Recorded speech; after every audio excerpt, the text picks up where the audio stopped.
اعوذ باللہ من الشیطان الرجیم بسم اللہ الرحمن الرحیم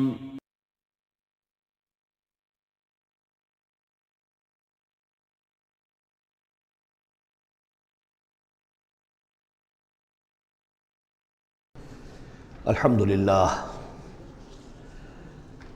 للہ وکفا والصلاة والسلام علی عبادہ الذین اصطفیٰ خصوصاً علی افضلہم وخاتم النبیین محمد الامین وعلی آلہ وصحبہ اجمعین اما بعد فقد قال اللہ تبارک وتعالی کما ورد فی سورة المدثر اعوذ باللہ من الشیطان الرجیم بسم اللہ الرحمن الرحیم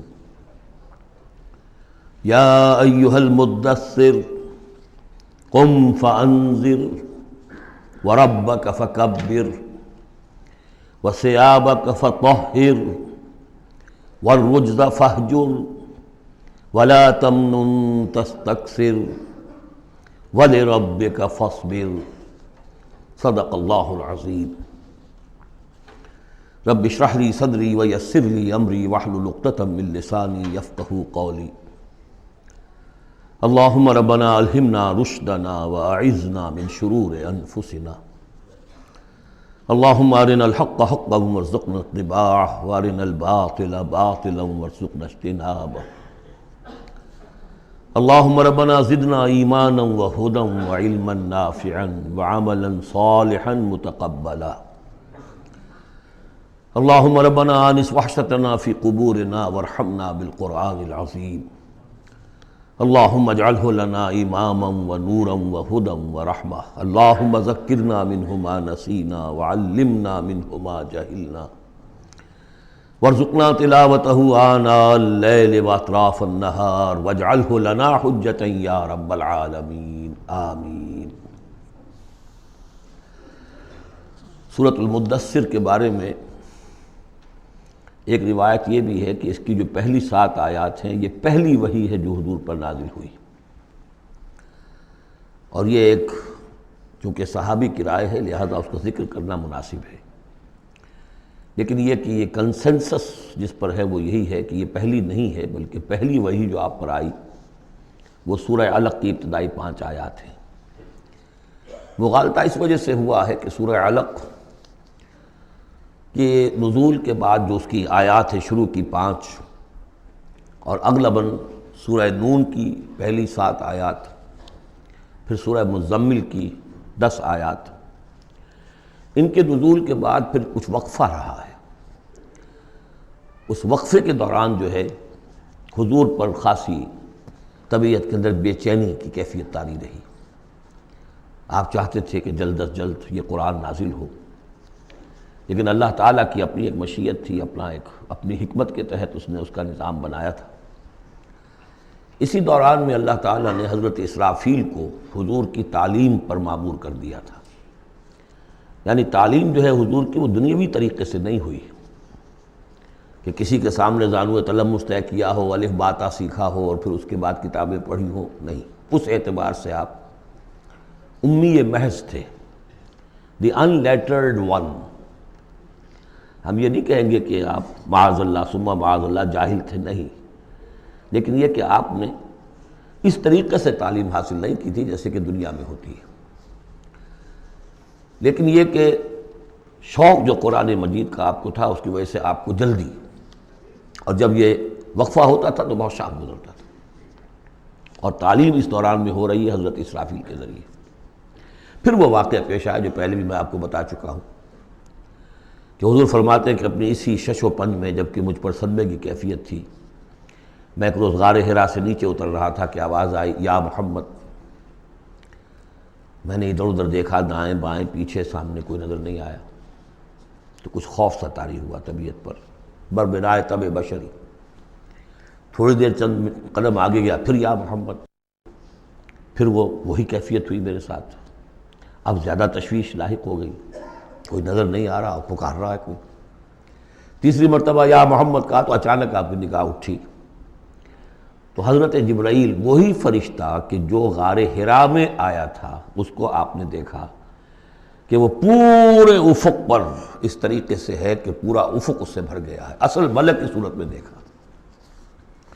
غار حرا میں کس کیفیت میں آیا تھا یہ بعد میں آپ کو بتاؤں گا، لیکن یہ کہ وہ مشابہت تو ایسی تھی کہ حضور نے پہچان لیا کہ یہ وہی فرشتہ ہے جو غار حرا میں آیا تھا، لیکن یہ کہ شکل یہ بالکل مختلف، یہ اصل ملک کی شکل تھی جس کو دیکھا ہے آپ نے ان آنکھوں سے۔ تو اس پر آپ پر دہشت طاری ہوئی ہے اور آپ گھر آئے ہیں، اور آپ پر کپ کپ اسی طاری تھی جیسے پہلی وحی کے وقت ہوئی تھی کیفیت، وہی اس کے بعد بھی ہوئی ہے۔ پھر یہ سورہ مدثر کی یہ 7 آیات آپ پر نازل ہوئی ہے۔ تو اس حوالے سے یہ پہلی وحی ہے، لیکن پہلی وحی ہے پہلی فترت کے بعد، پہلا وقفہ جو ہوا وحی کے اندر، اس کے بعد پہلی وحی ہے۔ اور اس سے جیسا کہ میں آپ کو بتا چکا ہوں آغاز ہوتا ہے حضور کی رسالت کا، جبکہ سورہ علق سے آغاز ہوا ہے حضور کی نبوت کا۔ آغاز نہیں کہنا چاہیے، ظہور ہوا ہے۔ نبی تو پیدائشی طور پر نبی ہوتا ہے، لیکن ظہور کا وقت ہوتا ہے جبکہ پھر وحی کا آغاز ہو۔ تو ظہور نبوت جو ہے وہ ہے سورہ علق کی آیات سے، اور یہ ہے در حقیقت کہ جس سے کہ آپ کی رسالت کا آغاز ہوا۔ اس کا جوڑا تھا سورہ مزمل، وہ ہم نے پڑھ لیا۔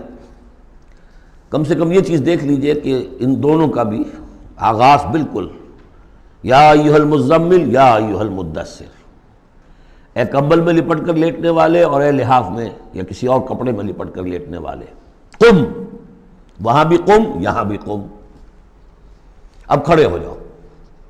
وہاں قیام اللیل، یہاں قیام النہار کہہ لیجئے اس کو۔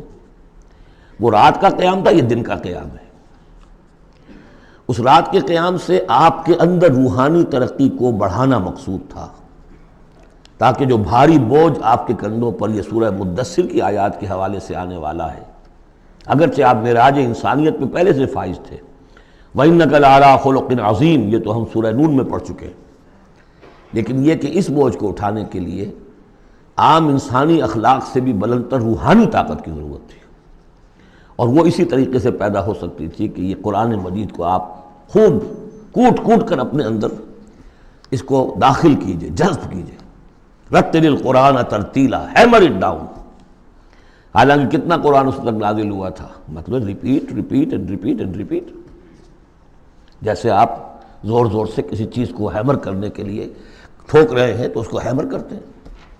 تو میں تو یہی لفظ استعمال کرتا ہوں، قرآن کو hammer it down into your heart, آپ کے دل میں، آپ کے پورے وجود میں یہ سرایت کر جائے، جس کو اقبال نے خوبصورتی سے کہا، چوں بجاں در رفت جاں دیگر شود، جب جان کے اندر یہ قرآن سرایت کرتا ہے۔ اب یہ جو سورہ مدثر ہے، اس میں البتہ اس کی پہلی 3 آیات بڑی اہم ہیں، اور اس کو اچھی طرح سمجھ لیجئے، ایک ایک آیت کو سمجھیے، یا ایھا المزمل یا ایھا المدثر، ان دونوں سے ایک بات سمجھ لیجئے کہ حضور کی زندگی کا ایک خاص دور ہے جو ان کے پس منظر میں ہے، جب آپ پر غور و فکر کا، سوچ بچار کا غلبہ ہو گیا تھا۔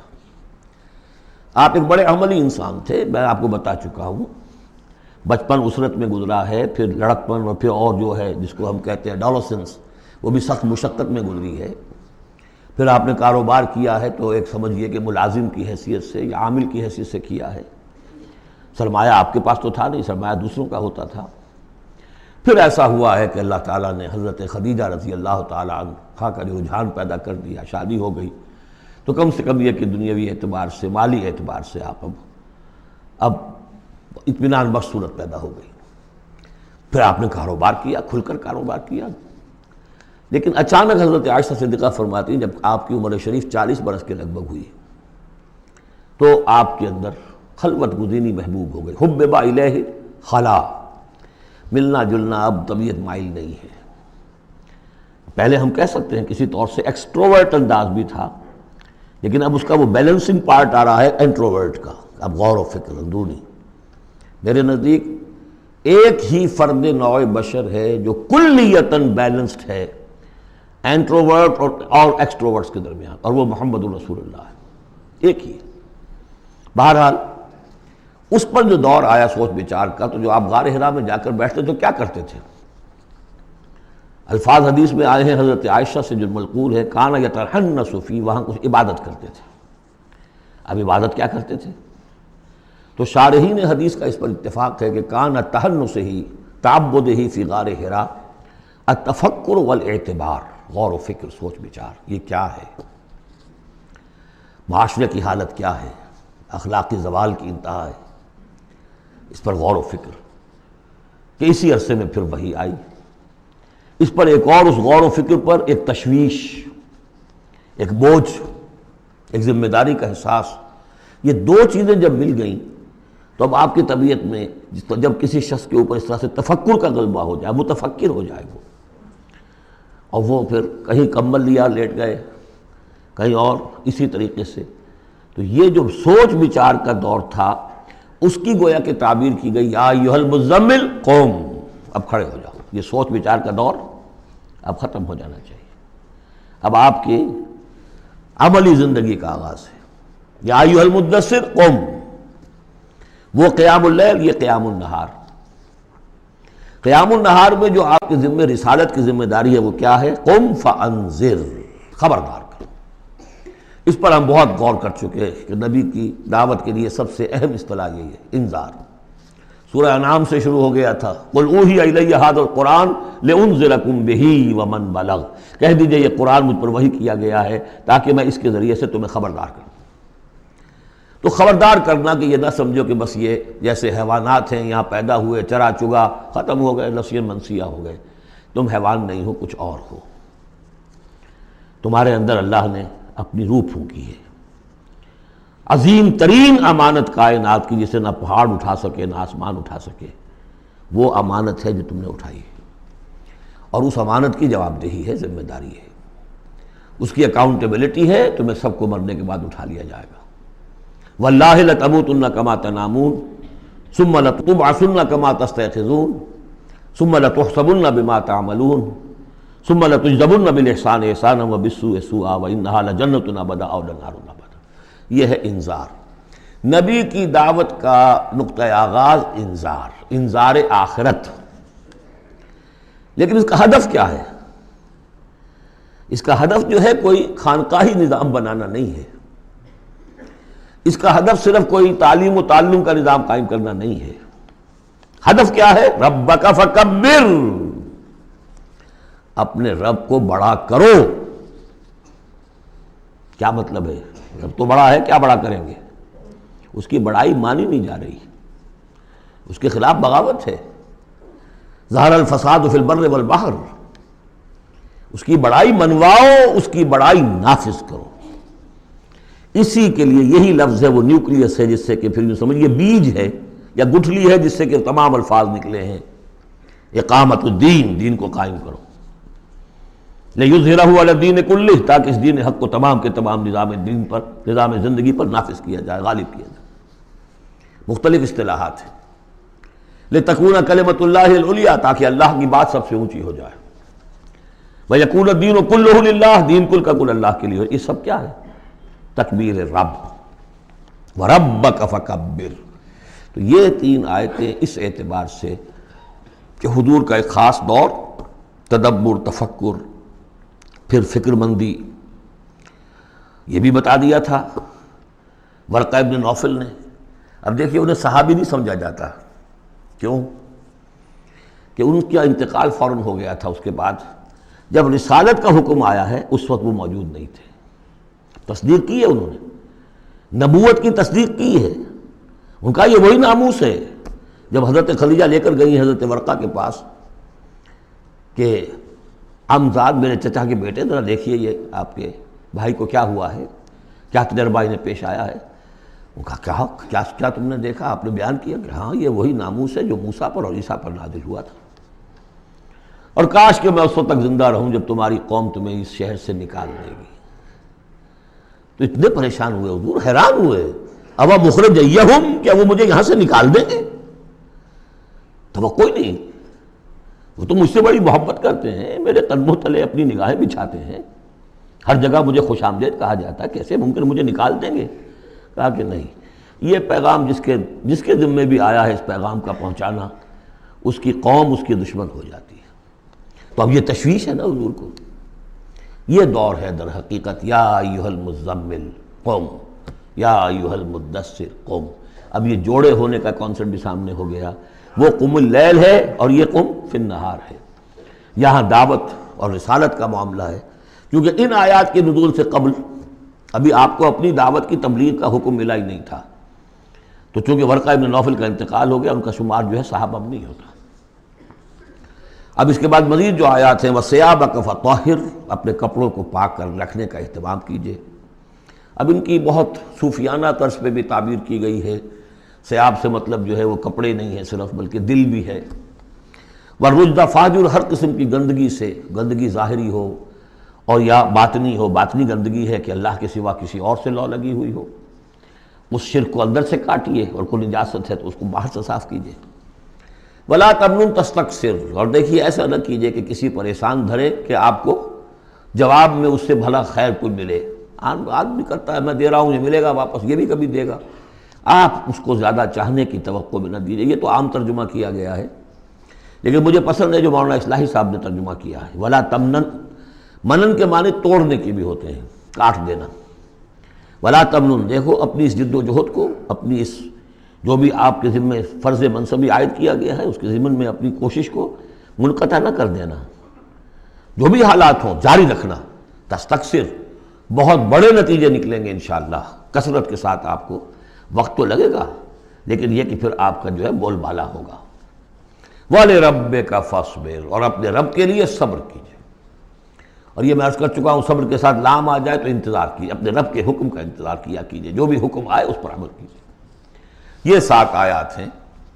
تو یوں سمجھیے کہ اس صورت کا ایک خاص جو ہے مناسبت قائم ہوتی ہے سورہ علق سے۔ پہلے حصے میں تو حضور سے یہ خطاب آ گیا، مکمل ہو گیا 7 آیات میں۔ اب اس کے بعد 3 آیات میں قیامت کا نقشہ کھینچا گیا۔ فَإِذَا نُقِرَ فِي النَّاقُورِ، جب سور میں پھونکا جائے گا، فَذَلِكَ يَوْمَئِذٍ يَوْمٌ عَسِيرٌ، تو وہ دن بہت سخت دن ہوگا۔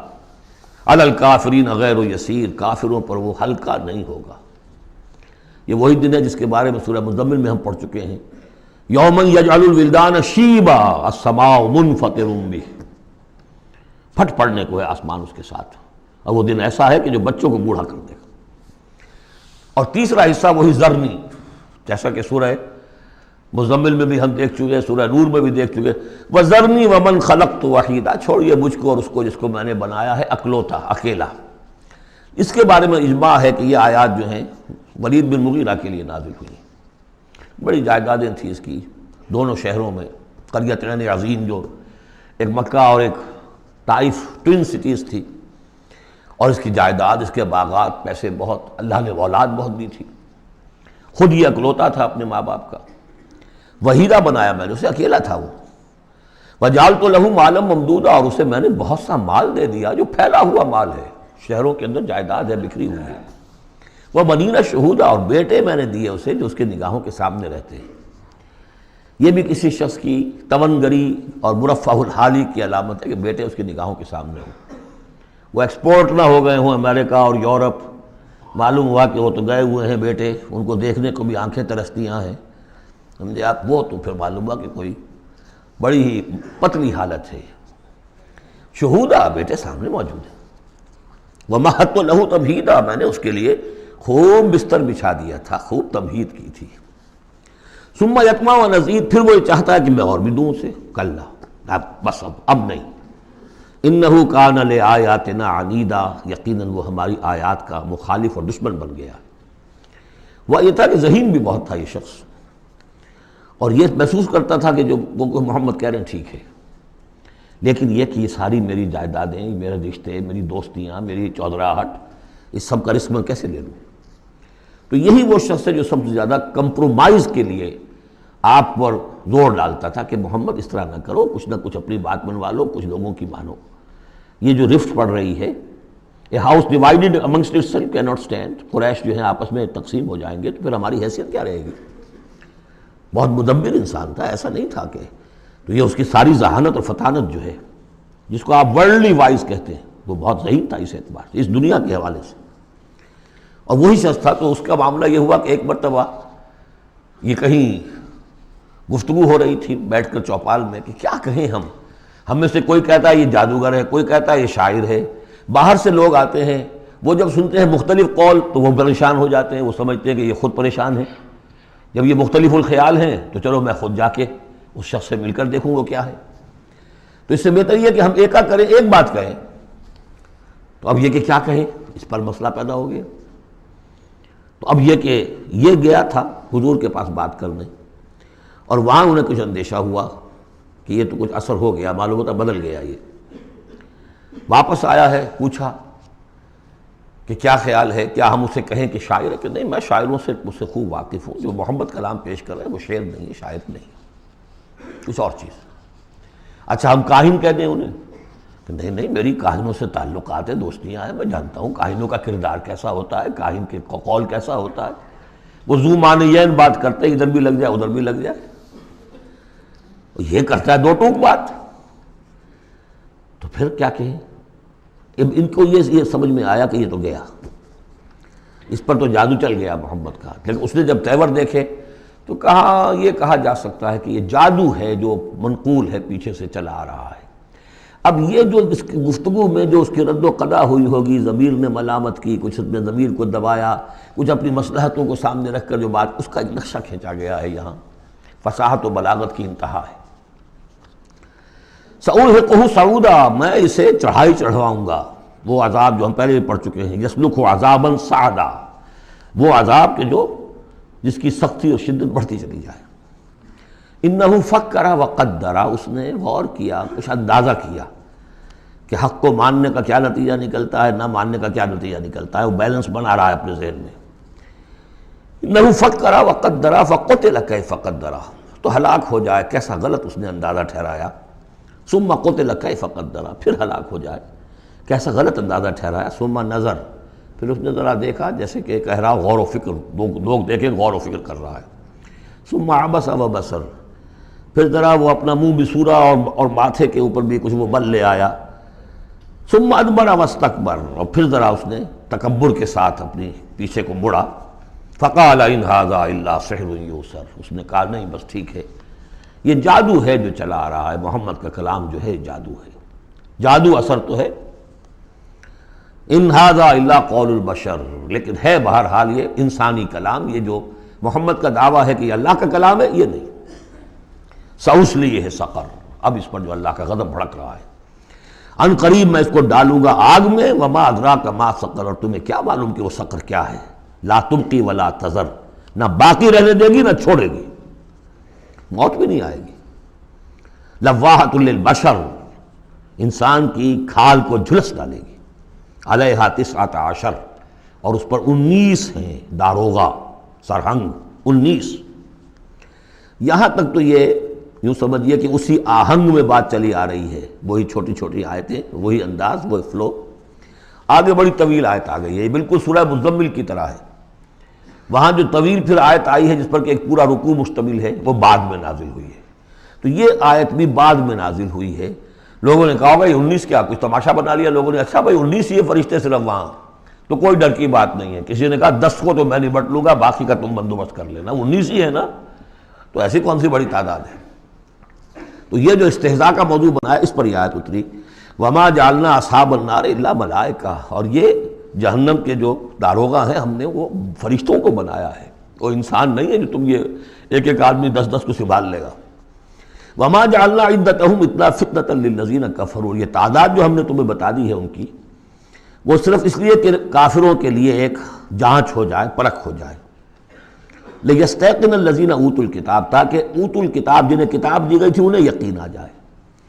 تو یہ روایت ترمذی ہے، ترمذی کی شریف میں روایت موجود ہے کہ یہ در حقیقت 19 کا عدد تورات میں موجود تھا، لہذا اہل کتاب کے لیے تو گویا کہ ان کے لیے ایک یقین کرنے کی بنیاد بن گئی۔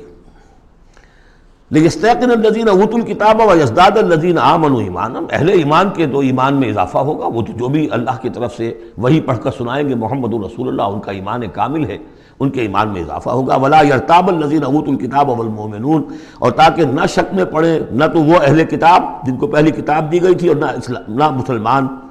وَلَيَقُولَ الَّذِينَ فِي قُلُوبِهِم مَرَضٌ، اور تاکہ کہیں وہ لوگ جن کے دلوں میں روگ ہے، جو حق کو ماننا نہیں چاہتے۔ وَالْكَافِرُونَ، اور کافر جو طے کر چکے ہیں کہ ہم نے کسی صورت ماننا ہی نہیں ہے۔ ماذا اراد اللہ بہذا مسئلہ، یہ کیا اللہ نے 19 کا آزاد کر کے کیا مراد ہے اس سے؟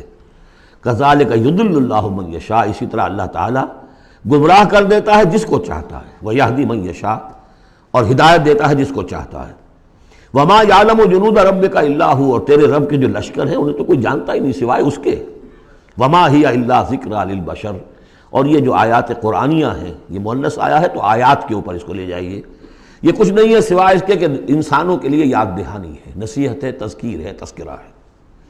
اب یہ 31ویں آیت تھی کہ جو اتنی لمبی تھی، وما جعلنا اصحاب النار الا ملائکہ سے شروع ہو کر یہ صاحب بتا رہا ہے کہ اس کا اسلوب مختلف ہے، یہ یا مدنی دور کی ہے یا یہ کہ بہرحال یعنی یوں سمجھیے کہ ہجرت سے متصل قبل کی، جیسے وہ آیت میں آپ کو بتا چکا ہوں۔ اب یہاں سے پھر وہی آہنگ شروع ہو رہا ہے جو پہلے تھا، کلا والقمر واللیل اذ ادبر والصبح اذا اسفر انہا لإحدی الکبر، کیوں نہیں، قسم ہے چاند کی، اور قسم ہے رات کی جبکہ وہ پیٹھ موڑے، پیٹھ پھیرے جانے لگے، والصبح اذا اسفر، اور قسم ہے صبح کی جبکہ وہ روشن ہو جاتی ہے، روشن کر دیتی ہے۔ اس میں اشارہ ہو رہا ہے در حقیقت کہ فطرت وحی کی رات چلی آ رہی تھی، 600 برس سے نزول وحی کا سلسلہ منقطع تھا، وہ جس کا انہوں نے جنات میں تذکرہ کیا تھا، من بعد کتاب موسیٰ۔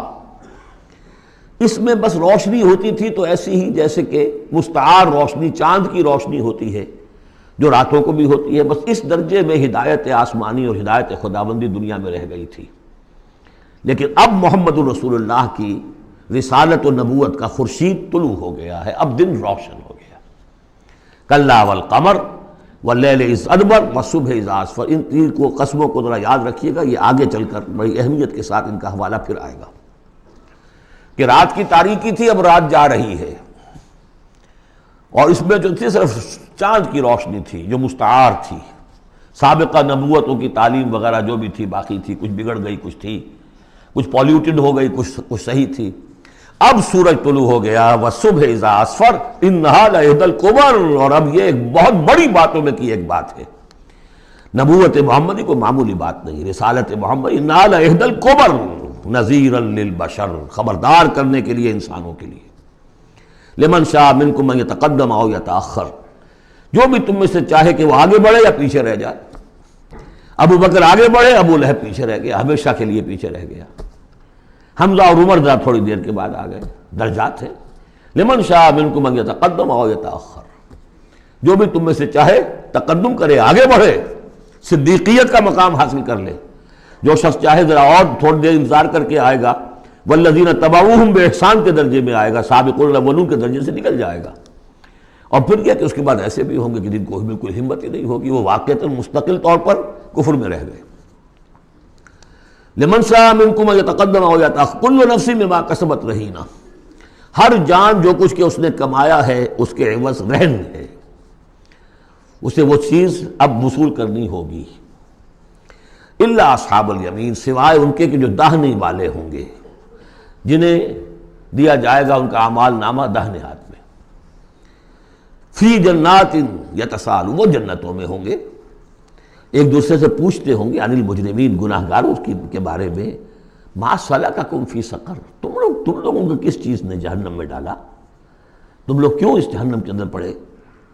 قالوا لم نک من المصلین، وہ کہیں گے کہ ہم نہیں تھے نماز پڑھنے والے، وَلَمْ نَكُ نُطْعِمُ الْمِسْكِينَ، اور ہم نہیں تھے مسکین کو کھانا کھلانے والے، وَكُنَّا نَخُوضُ مَعَ الْخَائِضِينَ، اور ہم تو ایسے ہی بس مذاق ہی میں لگے رہے، بال کی کھال اتارتے رہے، ہم نے سنجیدگی سے سوچا ہی نہیں۔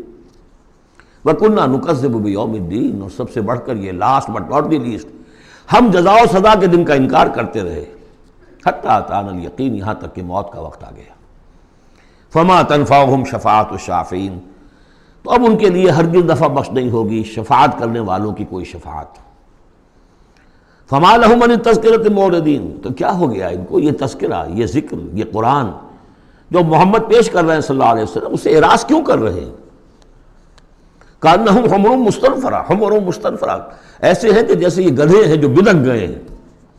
فرت من قسورہ، شیر کو دیکھا ہو کبھی آپ نے دیکھا ہوگا ٹیلی ویژن وغیرہ پر، تو افریقہ کا نقشہ دکھایا جاتا ہے کہ ذرا شیر کی آہٹ دیکھتے ہیں اور پھر زیبرے جس طرح بھاگتے ہیں دبڑ دبڑ دبڑ کرتے ہوئے ان کا پورا غول جو ہوتا ہے، تو وہ ہے اصل میں نقل کہ یہ لوگ جو ہے اس طریقے سے کانہم حمر، کو زیبرے بھی گدھے ہی ہے نا، کانہم حمر مستنفرہ فرت من قسورہ، کسی شیر کو دیکھ کر وہ بھاگتے، بل یرید کل امرئ منہم ان یؤتی صحفا منشرہ۔ اب یہ ان کا استہزائیہ انداز تھا کہ محمد تم کہتے ہو کہ ہمارا حساب کتاب ہوگا، ہم میں سے ہر ایک کو کیوں نہیں دے دیے جاتے ہمارے اعمال نامے، یا یہ کہ یہاں سے مراد یہ ہے کہ جو کتاب تمہارے پاس آئی ہے تو ہمیں کیوں نہیں کتاب دے دی گئی، کھلے ہوئے صحیفوں میں ہم میں سے ہر شخص کے پاس کتاب آ جاتی۔ کلا بل لا یخافون الآخرہ، ہرگز نہیں، یہ جو باتیں بنا رہے ہیں یہ اس لیے کہ آخرت کا خوف نہیں ہے ان کے دل میں۔ جب آخرت کا خوف نہ رہے تو جو باتیں چاہو بناؤ، جیسے وہ کہتے ہیں کہ بے حیا باش و ہر چے خواہی کن، ایک دفعہ حیا کا پردہ اٹھا دو پھر جو چاہو کرو۔ کلا انہ تذکرہ، ہرگز نہیں، یہ تو بس ایک یاد دہانی ہے، نصیحت ہے، فمن شاء ذکرہ، جو چاہے اس سے نصیحت اخذ کر لے۔ وما یذکرون الا ان یشاء اللہ، اور یہ نہیں اس سے نصیحت اخذ کر سکیں گے کوئی بھی مگر یہ کہ اللہ چاہے۔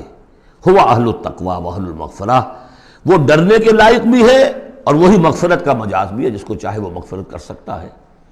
اہل التقوی و اہل المغفرہ، یہ ہے سورہ مدثر۔ اب آگے چلیے، جوڑا آ رہا ہے سورۃ القیامہ اور پھر اس کا جوڑا ہے سورۃ الدہر۔ بسم اللہ الرحمن الرحیم، لا اقسم بیوم القیامہ ولا اقسم بالنفس اللوامہ ایحسب الانسان ان لن نجمع عظامہ۔ یہ سورت جو ہے بہت ہی حسین اور بہت منفرد سمجھیے کہ نمائندہ ایک سورت ہے قرآن مجید کی۔ اس کا جو خطاب کا انداز ہے، جو میں نے شروع میں آپ کو جو انٹروڈکٹری لیکچرز دیے تھے، کہ اس کا اسلوب جو ہے وہ خطابت کا ہے۔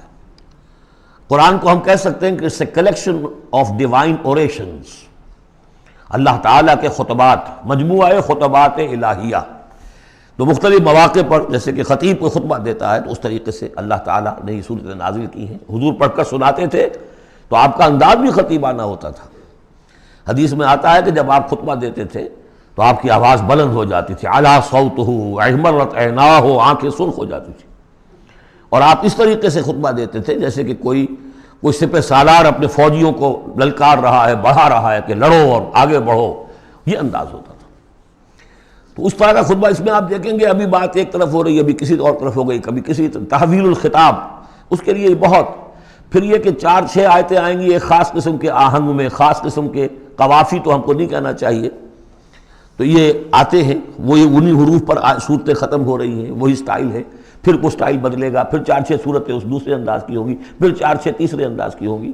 تو یہ آپ صورت جو ہے فصاحت و بلاغت میں بھی فلو بے انتہا ہے، اور خطیبانہ انداز، اور اس میں تحویل الخطاب۔ پس منظر میں کیا ہے کہ وہ لوگ ہیں کہ جو انکار کریں کوئی قیامت نہیں ہو سکتی، کیسے ممکن ہے کہ جب کہ انسان مر چکے ہوں گے اور مٹی ہو جائیں گے پھر اٹھا دیا جائے، یہ ممکن نہیں ہے۔ تو اس کا جواب ہے جو دیا جا رہا ہے، لا اقسم بیوم القیامہ، لا یہاں پر ان کے خیالات کی نفی، نہیں، میں قسم کھاتا ہوں قیامت کے دن کی، تمہیں شک ہے اور مجھے اتنا یقین ہے کہ میں قسم کھا رہا ہوں قیامت کے دن کی۔ ولا، اور پھر نہیں، اقسم بالنفس اللوامہ، میں قسم کھاتا ہوں نفس لوامہ کی۔ نفس لوامہ کون سا نفس انسان میں، جسے ہم ضمیر کہتے ہیں، کانشنس، ملامت کرنے والا دل۔ مائی کانشنس از بائٹنگ می، میرا ضمیر مجھے ملامت کر رہا ہے۔ کوئی آپ برا کام کرتے ہیں تو ضمیر اندر سے کچھ شے ہے، تو کیوں ہے یہ؟ اگر کوئی نیکی نہیں، بدی نہیں، تو یہ اندر کی خرش کیوں ہو جاتی ہے؟ اور اگر یہ نیکی ہے اور بدی ہے تو کوئی اس کا نتیجہ نکلنا چاہیے کہ نہیں؟ یعنی پہلی آیت جو ہے وہ تو اسی طرح کی ہے جیسے سورہ تغابن میں ہم نے پڑھا تھا، قل بلا وربی لتبعثن ثم لتنبؤن بما عملتم، اس میں دلیل کوئی نہیں ہے، اذعان ہے، ایک شخص اپنے یقین کو دلیل کے طور پر پیش کر رہا ہے، اور یہ اس پر سارا دار و مدار ہے۔ کون شخص ہے؟ ایسا شخص کہ جس سے کبھی کوئی جھوٹ کا تجربہ کسی کو نہیں ہوا، وہ کہہ رہا ہے۔ سیرت و کردار جو ہے محمد رسول اللہ کی، وہ گویا کہ دلیل کی حیثیت رکھتی ہے اس قول کے پیچھے۔ لا اقسم بیوم القیامہ ولا اقسم بالنفس اللوامہ، یہ تمہارے اندر موجود ہے قیامت کی دلیل، تمہارا ضمیر، تمہارا کانشنس۔ ایحسب الانسان ان لن نجمع عظامہ، کیا انسان یہ گمان کرتا ہے ہم اس کی ہڈیاں جمع نہیں کر سکیں گے؟ بلا قادرین، کیوں نہیں، ہم پوری طرح قادر ہیں علی ان نسوی بنانا، یہاں کنہ محذوف سمجھنا چاہیے، بلا کنہ قادرین علی ان نسوی بنانا، بس کہ ہم اس کی ایک ایک پور کو برابر کر دیں گے۔ بل یرید الانسان لیفجر امامہ، اصل سبب جو ہے آخرت کے انکار کا وہ یہ ہے کہ انسان چاہتا ہے کہ فسق و فجور جس کا عادی ہو گیا اسے جاری رکھے، حرام خوری چھوڑنی نہیں، جس عیش کا خوگر ہو گیا ہوں اس کو چھوڑ نہیں سکتا، قیامت کو مانوں گا تو پھر دیکھنا پڑے گا کیا غلط ہے کیا صحیح ہے، کیا جائز ہے کیا ناجائز ہے۔ اس لیے جیسے کہ بلی کو دیکھ کر کبوتر آنکھ بند کر لے، اب ظاہر بات ہے کہ وہ بلی تو نہیں ختم ہو جائے گی، در حقیقت یہ قیامت سے آنکھیں چراتے ہیں، آنکھیں بند کر رہے ہیں، اس لیے کہ انہیں پتہ ہے کہ ہم نے کیا آگے بھیجا ہے اور آگے بھی کرنے کا وہی ارادہ ہے۔ بل یرید الانسان لیفجر امامہ یسأل ایان یوم القیامہ، پوچھتا ہے بڑے استہزائی انداز میں، اچھا جی کب ہوگا یہ قیامت کا دن؟ تو جواب بھی اسی انداز میں ہے، یوم ہم علی النار یفتنون کی طرح۔ فرمایا فاذا برق البصر، جب وہ قیامت آئے گی نگاہیں چندیا جائیں گی، خسف القمر، چاند بے نور ہو جائے گا، یا یہ کہ چاند دھس جائے گا سورج کے اندر، وجمع الشمس والقمر، اور سورج اور چاند یکجا کر دیے جائیں گے۔ یہ جو ہے کشش ثقل کا جو باہمی ثقل ہے ان کروں کا، اس کے نظام میں ذرا سی کہیں گڑبڑ ہو اور پھر تو یہ سب کے سب ایک دوسرے سے ٹکرائیں گے۔ فَإِذَا بَرِقَ الْبَصَرُ وَخَسَفَ الْقَمَرُ وَجُمِعَ الشَّمْسُ وَالْقَمَرُ يَقُولُ الْإِنسَانُ يَوْمَئِذٍ أَيْنَ الْمَفَرُّ، یہی انسان اس دن کہے گا ہے کوئی جگہ بھاگ جانے کی؟ کلا، نہیں، لا وزر، کوئی ٹھکانہ نہیں ہے، الی ربک یومئذ المستقر، اس دن تو تمہیں اپنے رب ہی کے حضور میں جا کھڑے ہونا ہے۔ یُنَبَّأُ الْإِنسَانُ یومئذ بما قدم وأخر، اور جتلا دیا جائے گا انسان کو اس دن جو کچھ اس نے آگے بھیجا ہوگا جو پیچھے چھوڑا ہوگا۔ ہم اعمال نیک ہوں یا بد ہوں اس کا کچھ حصہ آگے بھیج دیتے ہیں اپنی زندگی میں، کچھ اس کے پیچھے جو اثرات چلتے ہیں اس کا حساب بھی بعد میں جاری رہتا ہے، وہ ڈیبٹ کریڈٹ جو ہے ہمارے کھاتے میں ہوتا رہے گا۔ تم نے یہ نیک کام شروع کیا تھا، آگے آگے پھیل رہا ہے، تو جو اور اس کام میں شریک ہے ان کا اجر بھی رہے گا، وہ پورا رہے گا، ان کے اجر میں سے کمی نہیں ہوگی، لیکن اتنا ہی حساب آپ کے کام میں بھی درج ہوتا رہے گا۔ اسی طریقے سے کسی نے برا کام شروع کیا تھا، جب تک جہاں تک اس کے اثرات جائیں گے تو انسان کو بتا دیا جائے گا یہ تو آپ نے اپنی موت سے پہلے آگے ہی بھیج دیا تھا، یہ تو آپ کے وہ اعمال ہیں، اور یہ ذرا وہ ہے پیچھے اس کے جو اثرات ہیں۔ بل الانسان علی نفسہ بصیرہ، اور انسان کو تو جتلانے کی ضرورت بھی نہیں ہوگی کہ بتایا جائے، ہر انسان کو خود معلوم ہوگا کہ میں کتنے پانی میں ہوں۔ انسان اپنے نفس پر خود بصیرت رکھتا ہے۔ وَلَوْ أَلْقَىٰ مَعَاذِيرًا، چاہے کتنے ہی وہ بہانے پیش کرے۔ ہوتا ہے کہ انسان کو شخص جو ہے بڑا چرب زبان ہے اور وہ اپنے آپ کو بالکل ریشنلائز کر لیتا ہے اپنے طرز عمل کو، میں نے ٹھیک کیا، صحیح کیا، کوئی غلط بات نہیں ہے، کوئی عذرات موجود ہیں، تو معترضین کی تو زبان بند ہو جاتی ہے، اب کچھ نہیں کہہ سکتے، لیکن یہ کہ اس کا دل اس کو بتا رہا ہوتا ہے کہ تو جھوٹا ہے۔ بل الانسان علی نفسہ بصیرہ ولو القیٰ معاذیرہ لا تحرک بہ لسانک لتعجل بہ، عجلت والا مضمون یہ بالکل ابتدا میں یہاں آیا تھا۔ اے نبی آپ اس قرآن کے، اب دیکھیے اب گفتگو حضور سے شروع ہو گئی، ابھی تک انسان جو منکرین تھے ان کی بات ہو رہی تھی، شروع میں امامہ، عظامہ، قیامہ، اور اس کے بعد بصر، قمر، مفر، وزر، مستقر، اب یہ پھر اس کے بعد بصیرہ، معاذیرہ، اب اس کے بعد اور بدل رہے ہیں۔ لا تحرک بہ لسانک لتعجل بہ، آپ اس قرآن کے ذریعے سے اپنی قرآن کے ساتھ اپنی زبان کو تیزی سے حرکت نہ دیں کہ جلدی سے آپ اس کو یاد کر لیں۔ ان علینا جمعہ وقرآنہ، ہمارے ذمے ہے اس کو جمع کر دینا اور پڑھوا دینا، جمع بھی کر دینا کہ اس میں سے کوئی حصہ جو ہے آپ بھولیں نہیں، اور قرآن بھی اس کی ترتیب بھی ہم بتاتے جائیں گے کہ اب جو وحی آئی ہے اس کو کہاں رکھنا ہے تاکہ اس کی ترتیب معین ہو جائے۔ فَإِذَا قَرَأْنَاهُ فَاتَّبِعْ قُرْآنَهُ، پھر جب ہم پڑھوائیں اس کو جس ترتیب سے اسی کی پیروی کیجیے گا۔ یہ ترتیب وہ ہے ترتیب مصحف جس کے تحت کے قرآن مرتب کیا گیا، اور ہم مانتے ہیں کہ یہ ترتیب نزول کی نہیں ہے، نزول کے ساتھ ہی اللہ تعالیٰ کا حکم آتا تھا کہ اب یہ وہی فلاں جگہ ہوگی۔ ثُمَّ إِنَّ عَلَيْنَا بَيَانَهُ، پھر ہمارے ذمے ہے اس کو واضح کر دینا بھی، جیسے کہ ہم دیکھ چکے ہیں قرآن مجید کی تبیین کرتا ہے، سورہ نساء میں 2 احکام کے بارے میں آئے گا، یستفتونک یستفتونک، اور حالانکہ وہ حکم آ چکا ہے سورہ نساء میں پہلے، لیکن لوگوں نے سوال کیا قل اللہ یفتیکم فی الکلالہ، تو جاؤ اللہ واضح کر دیتا ہے، تم پر ابھی واضح نہیں ہوئی کلالہ کی بات، لو واضح کر دیتا ہے۔ تو قرآن کے اندر بھی بعد میں واضح کر دی گئی چیزیں، اور یہ کہ پھر حدیث جو ہے سب سے بڑی شے ہے کہ جو اس کی بیان کرنے والی ہے۔ وہ جو انزلنا الیک الذکر لتبین للناس ما نزل الیہم، یہ ذکر ہم نے اے محمد آپ پر نازل کیا ہے تاکہ آپ واضح کریں اس کو ان لوگوں کے لیے جن کے لیے ہم نے اسے نازل کیا ہے۔ نازل آپ پر کیا ہے، صرف آپ کے لیے تو نہیں کیا ہے آپ پر، نازل کیا ہے لوگوں کے لیے۔ اب ان کو واضح کرنا، اس کے اندر کہیں اگر کوئی اشکال ہو تو اسے حل کرنا، کہیں کوئی اگر اجمال ہے تو اس کی تفصیل بیان کرنا، یہ آپ کا کام۔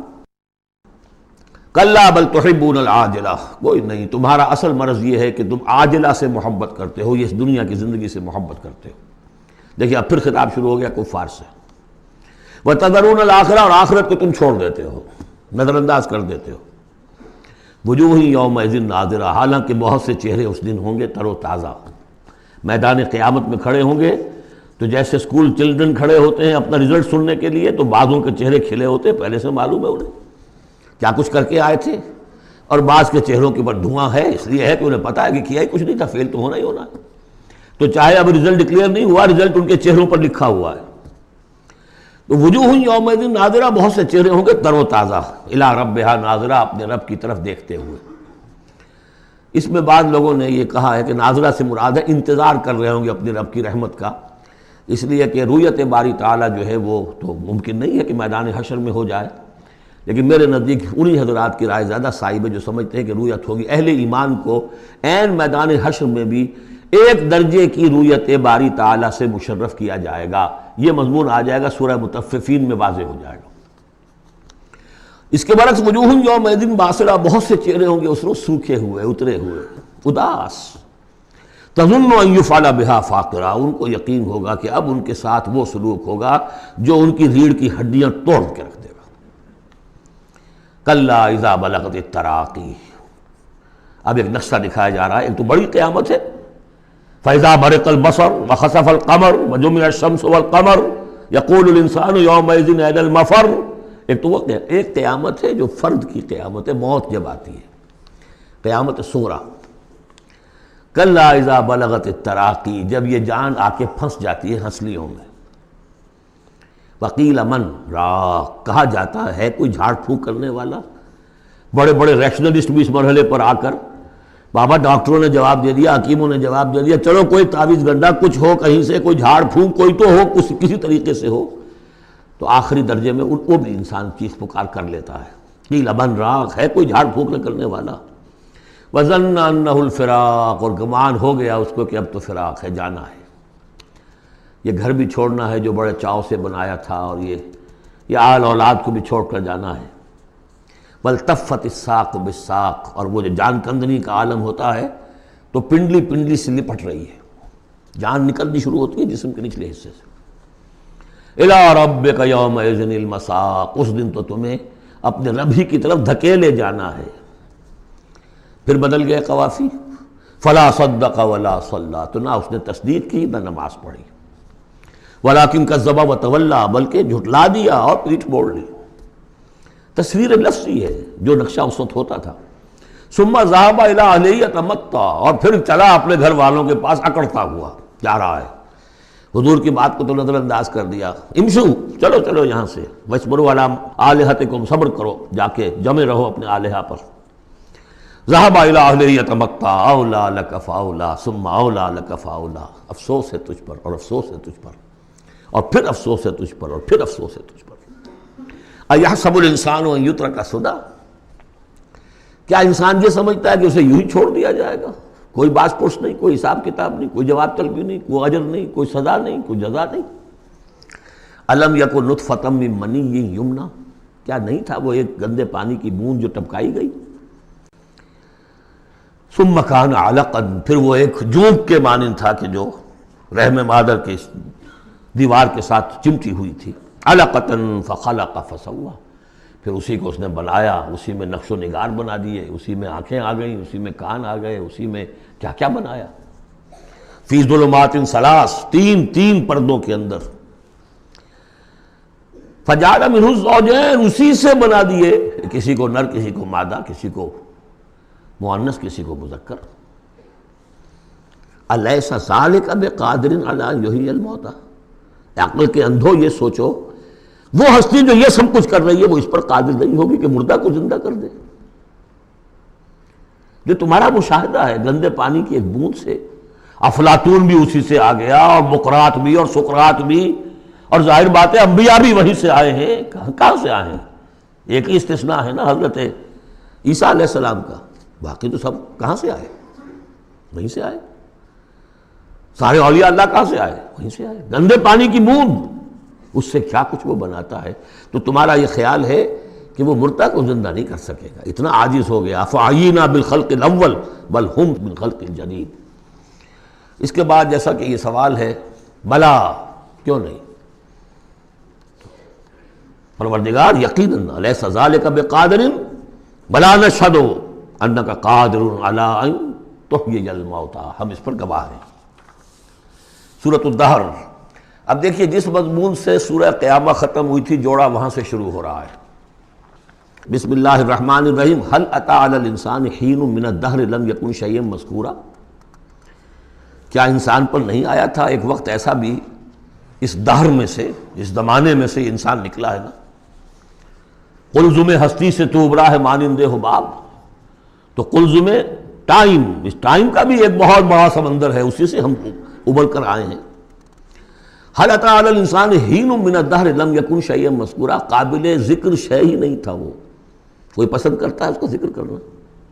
اب کیا کرے، قرآن میں تو لفظ آتا ہے، اس کو ہمیں ترجمہ کرنا پڑتا ہے، ورنہ ظاہر بات ہے کہ آدمی پسند بھی نہیں کرتا کہ اس کا ذکر کیا جائے. اس چیز سے لم یکن شیئا مذکورا، وہ شے جو زبان پہ لانے کے لائق نہیں ہے اس سے پیدا کیا گیا. انا خلقنا الانسان من نطفۃ امشاج، ہم نے انسان کو پیدا کیا ہے ملے جلے نطفے سے. اب بتائیے کہ اس کو کیا سمجھا ہوگا پہلے جبکہ معلوم نہیں تھا. امشاج ملا جلا، مرد کی طرف سے سپرمیٹوزون آ رہا ہے، ماں کی طرف سے اووم آ رہا ہے. ان دونوں کے اجتماع سے پھر وہ زائگوٹ وجود میں آتا ہے. نبتلی ہے، اور پھر اس کو ہم مختلف ادوار میں سے گزار رہے ہیں، نطفہ اور علقہ اور مضغہ. ہم الٹتے پلٹتے رہے اسے، یا اس کا یہ مطلب یہ بھی ہے کہ ہم نے یہ تخلیق کی ہے اسے جانچنے کے لیے، پرکھنے کے لیے، ابتلا کے لیے. فَجَعَلْنَاهُ سَمِيعًا بَصِيرًا، پھر ہم نے اس کو بنا دیا سننے والا، دیکھنے والا. اِنَّا هَدَيْنَاهُ السَّبِيلَ، اور پھر ہم نے اسے راہ سجھا دی. فطرت کے اندر وہ راہ کی ہدایت موجود ہے، ایمان ہے ہماری روح کے اندر. ہدیناہ السبیل، ہم نے وہ راستہ دکھایا ہوا ہے اس کو. اندھا بہرا نہیں بھیجا دنیا کے اندر. ایک اسے ظاہری آنکھ دی ہے، ایک باطنی آنکھ بھی دی ہے اسے، روح پھونکی ہے اس میں. انا ہدینا سبیل، اور اس کے بعد اس کو آزادی دے دی، اما شاکرا و اما کفورا، چاہے تو شکر گزار بن کر زندگی گزارے اور چاہے ناشکرا ہو کر. البتہ ان دونوں حالتوں میں انجام مختلف ہوگا. انا اعتدنا للکافرین سلاسل واغلالا وسعیرا، کافروں کے لیے ہم نے تیار کر رکھی ہے زنجیریں اور طوق اور دہکتی ہوئی آگ. اس کے برعکس ان الابرار یشربون من کاس کان مزاجھا کافورا، ہمارے نیکوکار بندے جو ہوں گے وہ پئیں گے اس پیالے میں سے جس میں کافور کی ملونی ہوگی، شراب طہور اور اس میں کافور ملی ہوئی.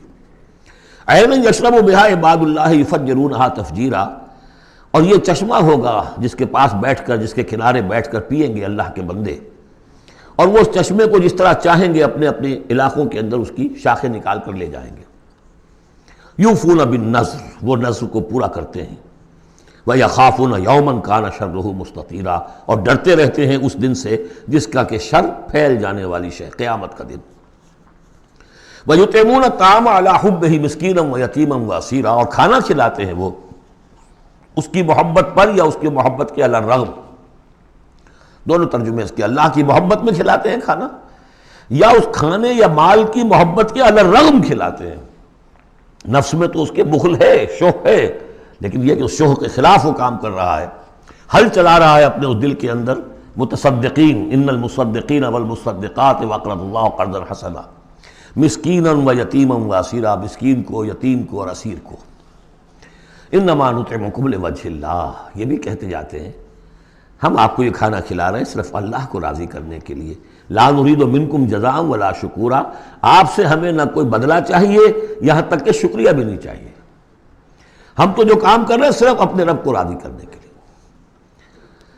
انا نخاف من ربنا یوما عبوسا قمطریرا، ہمیں ڈر ہے اپنے رب کی طرف سے ایک ایسے دن کا کہ جس کی اداسی جو ہے وہ بڑی سختی ہوگی۔ قمطریرا، عبوسا قمطریرا کہتے ہیں کسی شخص کو جس کے چہرے پہ کبھی مسکراہٹ آتی نہ ہو، منہ سے قمطریرا ہے، وہ دن ایسا ہوگا کہ اس دن کسی کے چہرے پر مسکراہٹ نظر نہیں آئے گی۔ فوقاہم اللہ شر ذلک اليوم، تو اس دن کے شر سے اللہ تعالیٰ اپنے ان بندوں کو بچا لے گا۔ ولقاہم نظرۃ وسرورا، اور ان کو ملاقات کرا دے گا، ان کے لیے تو اب جو وہاں پر استقبال کرنے والی ہوگی تر و تازگی اور سرور اور مسرت۔ وجزاہم بما صبروا، اور بدلہ دے گا انہیں ان کے صبر کا، جو انہوں نے صبر کیا دنیا میں، حلال پر اکتفا کی، اپنے فرائض ادا کیے، چاہے فاقے آ گئے چاہے جان دینی پڑ گئی، تو اس کے ان صبر کے بدلے میں انہیں ملے گا جنت رہنے کے لیے، حریر ریشم پوشاک کے لیے پہننے کے لیے، متکئین فیہا علی الارائک، بیٹھے ہوئے ہوں گے اس میں تختوں کے اوپر، لا یرون فیہا شمسا ولا زمہریرا، نہیں دیکھیں گے اس میں کوئی سختی نہ دھوپ کی اور نہ ٹھر کی۔ زمہریر بہت سخت سردی جس میں کم کبھی طاری ہو جائے، دھوپ جو ہے سخت تیز گرم، یہ شکل ہوگی نہیں، معتدل موسم ہر وقت۔ ودانیۃ علیہم ظلالھا، اور اس کے جو سائے ہیں وہ ان کے اوپر پھیلے ہوئے ہوں گے، جھکے ہوئے ہوں گے۔ وذللت قطوفھا تذلیلا، اور درختوں کے جو خوشے ہوں گے پھلوں کے وہ بھی نیچے کی طرف لٹکے ہوئے ہوں گے۔ ویطاف علیہم بآنیۃ من فضۃ واکواب کانت قواریرا، اور ان پر گردش میں ہوں گے لوگ جو بھی ان کے خادم ہوں گے، وہ ایسے برتن لے کے کہ جو چاندی کے ہوں گے، اور ایسے آب خورے یا کپ کہ جو شیشے کے بنے ہوں گے، لیکن یہ شیشہ نہیں ہوگا، قواریرا من فضۃ، چاندی ایسی ہوگی کہ جس کے تھرو آپ دیکھ سکیں، وہ چاندی جو ہے ہوگی چاندی لیکن شیشے کے مانند، قواریرا من فضۃ قدروھا تقدیرا، جس کو کہ بڑے اس کے پیمانے اور ماپ بنا کر رکھے گئے ہیں، ان لوگوں نے بنا دیے۔ وَيُسْقَوْنَ فِيهَا كَأْسًا كَانَ مِزَاجُهَا زَنْجَبِيلًا، پلائے جائیں گے اس میں وہ جام کہ جس میں ملونی ہوگی سونٹھ کی، عَيْنًا فِيهَا تُسَمَّىٰ سَلْسَبِيلًا، یہ بھی ایک چشمہ ہوگا جنت میں جس کا نام ہے سلسبیل۔ وَيَطُوفُ عَلَيْهِمْ وِلْدَانٌ مُخَلَّدُونَ، اور ان پر ہر وقت گردش میں رہیں گے ان کے وہ لڑکے، وہ چھوکرے، وہ ان کے بوائز، ان کے خادم جو ہمیشہ اسی عمر کے اسی شکل میں رہیں گے۔ اذا رأیتہم حسبتہم لؤلؤا منثورا، اور وہ بھی جب تم انہیں دیکھو گے محسوس کرو گے کہ جیسے یہ تو لؤلؤا موتی ہے بکھرے ہوئے، وہ بھی نہایت خوبصورت ہوں گے۔ وَإِذَا رَأَيْتَ ثَمَّ رَأَيْتَ نَعِيمًا وَمُلْكًا كَبِيرًا، جہاں بھی دیکھو گے وہی دیکھو گے کہ نعمتیں ہی نعمتیں ہیں اور بڑی بادشاہی ہے جو اللہ نے دے دی ہے اپنے ان نیک بندوں کو۔ عَالِيَهُمْ ثِيَابُ سُنْدُسٍ خُضْرٌ وَإِسْتَبْرَقٌ، ان کے اوپر ہوں گے کپڑے باریک ریشم کے، سبز و استبرق، اور گاڑھے کے، نیچے کے جسم کے لیے گاڑھا لباس اور اوپر کے لیے باریک لباس۔ وَأَحُلُّوا أَسَاوِرَ مِن فِضَّةٍ، اور انہیں کنگن پہنائے جائیں گے چاندی کے۔ وَسَقَاهُمْ رَبُّهُمْ شَرَابًا طَهُورًا، اور پلائے گا انہیں ان کا پروردگار پاک مشروب، شراب جو پاک ہوگا۔ إِنَّ هَذَا كَانَ لَكُمْ جَزَاءً، اور کہا جائے گا یہ آپ لوگوں کا بدلہ ہے۔ وَكَانَ سَعْيُكُمْ مَشْكُورًا، اور یقیناً آپ کی جد و جہد، آپ کی بھاگ دوڑ دنیا میں جو آپ نے کی اللہ کے لیے، اللہ کے دین کے لیے، وہ سفل ہوئی، مقبول ہو گئی، اس لیے آپ کو یہ چیزیں بدلے میں ملی ہیں۔ اِنَّا نَحْنُ نَزَّلْنَا عَلَيْكَ الْقُرْآنَ تَنزِيلًا، اے نبی ہم نے آپ پر اس قرآن کو اتارا ہے بطرز تنزیل، تھوڑا تھوڑا کر کے۔ فَاصْبِرْ لِحُكْمِ رَبِّكَ، بس انتظار کیجئے اپنے رب کے فیصلے کا، یعنی آپ جلدی نہ کیجئے، یہ وہاں اس کے مقابلے میں آ گیا۔ وَلَا تُحَرِّكْ بِهِ لِسَانَكَ لِتَعْجَلَ بِهِ إِنَّ عَلَيْنَا جَمْعَهُ وَقُرْآنَهُ، ہم نے اسے بطور تنزیل ہی نازل کرنا ہے، تو آپ ذرا انتظار کیا کیجئے رب کا۔ وَلَا تُطِعْ مِنْهُمْ عَاصِمًا أَوْ كَفُورًا، اور یہ جو کشاکش اب شروع ہو رہی ہے اس میں بھی آپ کو بہت صبر کرنا پڑے گا، نہ صرف قرآن کے لیے صبر کرنا پڑے گا ان تمام اس سارے کشاکش میں، لیکن یہ کہ آپ کسی گناہگار اور ناشکرے کی بات سنیے ہی نہ، ان کی باتوں پر دھیان ہی نہ دیجیے۔ وَاذْكُرِ اسْمَ رَبِّكَ بُكْرَةً وَأَصِيلًا، اور اپنے رب کے نام کی مالا جپا کیجئے صبح شام۔ وَمِنَ اللَّيْلِ فَاسْجُدْ لَهُ، اور رات کے ایک حصے میں اس کے لیے سجدہ کیا کیجئے۔ وَسَبِّحْهُ لَيْلًا طَوِيلًا، اور رات کے بڑے حصے میں تسبیح کیجئے۔ یہ وہی حکم چلا آ رہا ہے، ابھی ابتدائی دور کا ہے چونکہ، تو ابتدائی دور میں تو یہ نمازیں 5 وقتہ نہیں تھے، سارا معاملہ رات ہی کا تھا۔ سورہ مزمل سے چلا آ رہا ہے معاملہ، قم اللیل الا قلیلا نصفہ وانقص منہ قلیلا اور زد علیہ ورتل القرآن ترتیلا، تو لیلا طویلا۔ بعد میں جب 5 وقتہ نماز کا نظام آ گیا، پھر اب اس کو مختصر کر کے تہجد، اور وہ بھی سب کے لیے نہیں، وہ بھی حضور کے لیے فرمایا نافلۃ لک ومن اللیل فتہجد بہ نافلۃ لک۔ حضور کے لیے تو وہ بھی بمنزلہ فرض تھی، لیکن باقی لوگوں کے لیے نفل ہے، وہ جو چاہیں کریں۔ لیکن حضور کے لیے بھی وہ نفل جو ہے وہ فرض کے حکم میں ہے، یعنی نفلی فرض ہے، وہ اضافی فرض ہے کہ باقی سب نمازیں فرض ہیں ہی ہے، ایک اضافی فرض ہے آپ کے لیے نافلۃ لک، باقی سب کے لیے وہ نفل ہے۔ ان ہؤلاء یحبون العاجلۃ ویذرون وراءہم یوما ثقیلا، یہ لوگ اصل میں دنیا کو دنیا سے محبت کرتے ہیں۔ دیکھیے وہی مضمون آ گیا جو سورہ قیامہ میں، کلا بل تحبون العاجلۃ وتذرون الآخرہ وجوہ یومئذ ناظرۃ الی ربہا ناظرہ۔ تو ان ہؤلاء یحبون العاجلۃ ویذرون وراءہم یوما ثقیلا، یہ محبت کرتے ہیں اس عاجلہ سے، اس نقد زندگی سے، فوری زندگی کو، اور چھوڑے بیٹھے ہوئے ہیں جو ان کے پیچھے ایک بڑا بھاری دن آنے والا قیامت کا دن، اس کا تصور نکالا ہوا ہے۔ یوما یجعل الولدان شیبا السماء منفطر بہ وراءہم یوما ثقیلا، جو ان کے پیچھے بھاری دن ہے۔ نحن خلقناہم وشددنا اسرہم، ہم نے ہی ان کو تخلیق فرمایا اور ان کے جوڑ خوب مضبوط باندھے ہیں۔ وَإِذَا شِئْنَا بَدَّلْنَا أَمْثَالَهُمْ تَبْدِيلًا، جب چاہیں گے ان جیسے اور لے آئیں گے ان کو بدل کر۔ یہ تیسرا مقام ہے کہ جس سے دلیل یہ ملتی ہے کہ جب باعث بعد الموت ہوگا تو ہم جیسے ہمارا جسم ہے ویسا ہی جسم ہمیں دیا جائے گا۔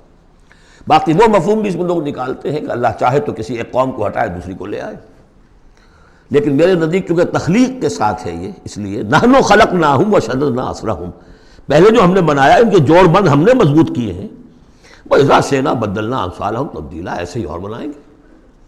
إِنَّ هَٰذِهِ تَذْکِرَۃٌ، یقیناً یہ تو ایک یاد دہانی ہے، نصیحت ہے۔ فَمَنْ شَاءَ اتَّخَذَ إِلَىٰ رَبِّهِ سَبِيلًا، تو جو چاہے اپنے رب کی طرف، اپنے پروردگار کی طرف راستہ اختیار کر لے، سلوک، اللہ کی طرف سلوک، سیر الی اللہ، اللہ کی طرف آگے بڑھنا، تقرب الی اللہ، سیر الی اللہ، سلوک الی اللہ، مختلف اصطلاحات ہیں۔ وما تشاءون الا ان یشاء اللہ، اور تمہارے چاہے کچھ نہیں ہو سکتا جب تک کہ اللہ نہ چاہے۔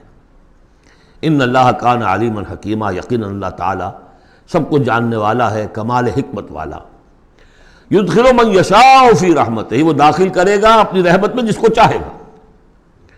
اب اس میں یشاء کا فاعل یہ بھی ہو سکتا ہے جو چاہے گا کہ داخل ہو، یعنی ومن اراد الآخرۃ وسعى لها سعيها وهو مؤمن، جس شخص نے آخرت کو اپنا اصل مقصود بنا لیا اور اس کے لیے محنت کی ویسی جیسی کہ اس کے لیے محنت کی جانی چاہیے اور وہ مومن ہو، فَأُولَٰئِكَ كَانَ سَعْيُهُمْ مَشْكُورًا، ان کی سعی اور جہد جو ہے اللہ کے ہاں قبول ہوگی۔ تو دونوں اس کے ترجمے ہو سکتے ہیں، اللہ چاہے گا، اور ظاہر بات ہے کہ کوئی بھی کام ہو چاہے اس دنیا کا ہو آخرت کا ہو، ان دونوں مشیتوں کے ملنے سے ہوتا ہے۔ میں نے چاہا کہ اس شے کو اٹھاؤں، اللہ کا اذن ہوا تو میں اٹھا سکتا ہوں، ورنہ نہیں۔ تو کوئی کام بھی ہم نہیں کر سکتے۔ میں نے آپ سے عرض کیا تھا اہل سنت کے ہاں ہمارے اعمال بھی مخلوق ہیں اللہ کے، واللہ خلقکم وما تعملون، اللہ نے تمہیں بھی پیدا کیا اور جو تمہارے عمل ہیں ان کو بھی پیدا اللہ کرتا ہے۔ ہم کاسب اعمال ہیں اپنے نیت اور ارادے کی وجہ سے، لیکن خالق اعمال اللہ ہی ہے۔ وما تشاءون الا ان یشاء اللہ ان اللہ کان علیما حکیما یدخل من یشاء فی رحمتہ والظالمین اعد لهم عذابا علیما۔ باقی رہ گئے ظالم، گناہگار، مشرک، ان کے لیے تو اس نے خوب تیار کیا ہوا ہے بہت ہی دردناک، المناک، تکلیف دہ عذاب۔ اللہم اعذنا من ذالک، اللہم اجرنا من ذالک، ربنا تقبل منا انک انت السمیع العلیم وتب علینا انک انت التواب الرحیم۔ بارک اللہ لی ولکم فی القرآن العظیم ونفعنی وإیاکم بالآیات والذکر الحکیم۔